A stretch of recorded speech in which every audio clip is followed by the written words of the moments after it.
کۆنتاکت و هەماهەنگی بە تایبەت لە نێوان شێوەکارانی کورد و عەرەب بەردەوامی هەیە و لە ئێستادا پێشانگایە کە چەند قۆناغێکی تێپەڕاندووە یاخود ئەتوانین بڵین هەوڵی ژمارەیەک لە با بڵین شێوەکاران و فۆتۆگرافەران و دیزاینەرانی کورد و عەرەبە کە قۆناغ بە قۆناغ بۆ پێشانگایە گەشتوون.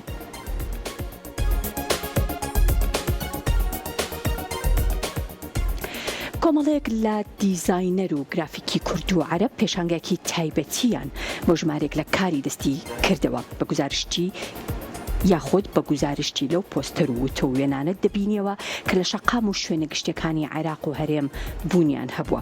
بەشداربوانی پێشانگا کە باز لە ناوەڕۆکی تابلۆکانیان دەکەن کە دوای چەند کێبڕکێ و قۆناغێک توانیویانە بەشدار بن لەو پێشانگایەدا.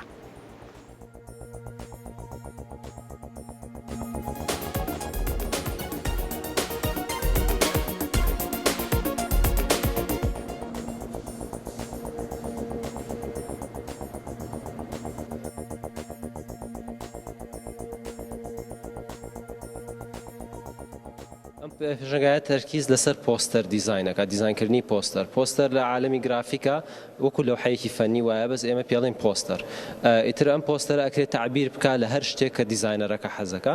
ئەم پێشبڕکێی ئێمە چۆن بوو داوامان لە دیزاینەرەکانی عێراق کرد هەمووی کە پۆستەرەکانی خۆیان تەقدیم بکەن پێشکەشمان بکەن بەس چەند یاسایەکمان هەبوو یەکی کە لە یاساکان ئەو نووسینەی کە لەسەر پۆستەرەکان نووسێ چکە تەرکیزمان لەسەر خەڵی دەست یان خەڵی تایپۆگرافی بیاڵێن تایپۆگرافیە خەتەکە زۆر میمە بڕۆنە سەر جادەکان ڕەسمی وێنەی لەوحاتی محەل دوکان نووسینێک لەسەر دیوارەکان ئەمانە وەکو ئەساسێک بەکاربێنن بۆ ئەوەی پۆستەرەکانیان لە دیزاینکەن وەکو لە معرەزەکە ئابینن چەند هینێکی جیاوازمان هەیە.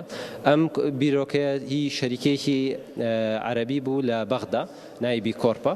ئێمە بە هاوکاری لەگەڵ ئەوان میوانداری بەشی هەولێرەکەین.